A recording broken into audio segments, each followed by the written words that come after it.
जो एक ही गिरोह के क्या संबंध रखते हैं आपस में, मूलतः कहाँ के रहने वाले हैं? देखिए, ये मूलतः खजराना के रहने वाले हैं, मूसा खेड़ी के 3 इमली के पास के। तो मूलतः ये दोनों ही इन्हीं थाना क्षेत्र के रहने वाले लोग हैं।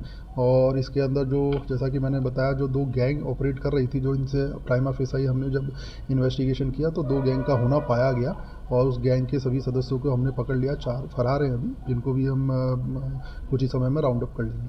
सर कोई बसूका बरामद हुआ है इनके पास? हाँ भैया, इनके पास मोबाइल के अंदर जो, क्योंकि जैसा कि मैंने बताया, इनके द्वारा कैश इनकी पहली प्राथमिकता कैश रहती थी। दूसरी प्राथमिकता, अगर कोई कैश नहीं दे पाता था तो ये फ़ोन पे से भी ट्रांजैक्शन कर लेते थे। तो हमारे पास इनके मोबाइल का जब डेटा एनालिसिस किया तो 75,000 रुपये का हमारे पास इनका कैश का ट्रांजैक्शन, ऑनलाइन ट्रांजैक्शन भी हमको मिला है। बाकी इनसे कैश भी हमने सीज़ किया।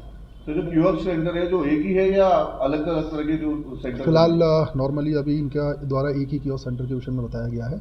नॉर्मली भी ये ज़्यादा लोगों को टच नहीं करते थे गोपनीयता बनाए रखने के लिए। तो फिलहाल अभी एक ही कियोस्क सेंटर का नाम आया है।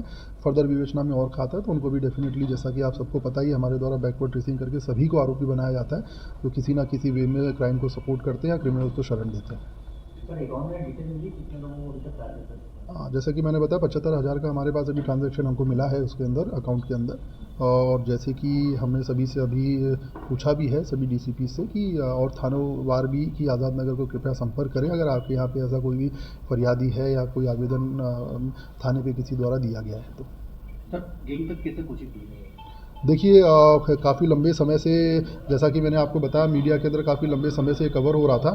तो हमारे द्वारा इस पूरे संबंध में काफ़ी लोगों को सिविल में लगा, क्योंकि इनका जो समय रहता था वो नॉर्मली रात्रि में ये लोग करते थे। हमारी, जैसे कि हमारे द्वारा रात्रि गश्त प्रॉपर तरीके से बल को डिप्लॉय किया जाता है। तो इसमें हमारे द्वारा कुछ सादा वर्दी का बल सिर्फ और सिर्फ इसीलिए उन क्षेत्रों में लगाया गया था कि इस प्रकार की जो घटना, जो, क्योंकि हमें इतने सारी वारदातों से क्लियर हो गया था कि इनका जो एरिया कौन सा, ऑपरेशन का एरिया कौन सा है, तो वहाँ पे हमारे द्वारा बल को लगाया गया था। हमारे द्वारा कुछ लोगों पे संदेह पहले से ही था, किंतु जब उनकी उपस्थिति को वहाँ पे चेक किया गया, देखा गया और उनको जब जमा तलाशी ली गई तो उनके पास से हमको हथियार भी प्राप्त हुए। तो तत्पश्चात उनसे फर्दर इंटरोगेशन करने के पश्चात ये खुलासा हुआ। सर पुलिसकर्मी बनकर जो पुलिसकर्मी थे, जो शादी वर्दी में थे, उनको भी ठगने का प्रयास किया गया?